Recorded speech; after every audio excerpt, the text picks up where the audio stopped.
অবশেষে মার্কিন president Donald ট্রাম্পের কাছে মাথা নত করলেন বিশ্বের শীর্ষ ধনী ইলন মাস্ক। স্বীকার করলেন সোশ্যাল মিডিয়ায় অতিরিক্ত পোস্ট যুক্তিসঙ্গত ছিল না।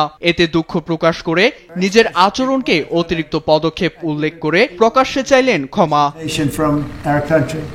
এর আগে মার্কিন গভর্নমেন্ট এফিসিয়েন্সি থেকে অব্যাহতি নিয়েই ট্রাম্পের বিলের কঠোর সমালোচনা করেন টেসলা ও স্পেসএক্স সিইও ইলন মাস্ক। বিলটিকে জঘন্য আখ্যা দিয়ে ঘাটতি বাড়াবে বলেও মন্তব্য করেন তিনি। ট্রাম্পকে অকৃতজ্ঞ আখ্যা দিয়ে অভিশংসনের মুখোমুখি দাঁড় করানোর পায়তারাও করেন ইলন।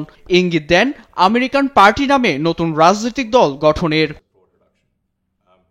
চুপ থাকেননি মার্কিন প্রেসিডেন্টও। ইলনকে উন্মাদ আখ্যা দিয়ে তার প্রতিষ্ঠানকে দেয়া ৩৮ বিলিয়ন মার্কিন ডলারের আর্থিক সুবিধা বাতিলের হুমকিও দেন ট্রাম্প। এতে গেল সপ্তাহে পুঁজিবাজারে সূচক হারায় ইলনের প্রতিষ্ঠান টেসলা।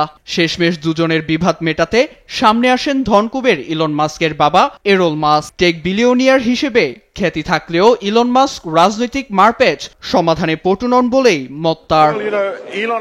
ইলন নিজের মতাদর্শ অনুসরণ করে চলে। বাজেট প্রসঙ্গে সে তাই করেছে। রাজনীতিবিদদের মতো সে পটু নয়, সে নিজের মতাদর্শ অনুসরণ করেছে। তাই আমি ওর পাশে দাঁড়িয়েছি। এর মধ্যে ইলনের বিরুদ্ধে হোয়াইট হাউসে বসে মাদক সেবনের গুঞ্জন উঠে। তবে গুঞ্জনের বিপরীতেই অবস্থান নিতে দেখা যায় ট্রাম্পকে।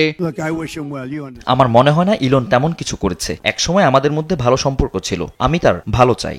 এছাড়াও হোয়াইট হাউসের সংবাদকর্মীদের এক প্রশ্নের জবাবে ইলনের সঙ্গে আবার কথা বলার বিষয়েও ইঙ্গিত দেন ট্রাম্প। জানান ইলন যোগাযোগের চেষ্টা করলে ফিরিয়ে দেবেন না তিনি। এর একদিন পরেই সামাজিক মাধ্যমে ক্ষমা চাইলেন ইলন মাস্ক। এতে দুপক্ষের দ্বন্দ্বের ইতি ঘটতে চলেছে বলেই মত অনেকের। নীরব দাস, নিউজ ডেস্ক, দেশ টিভি।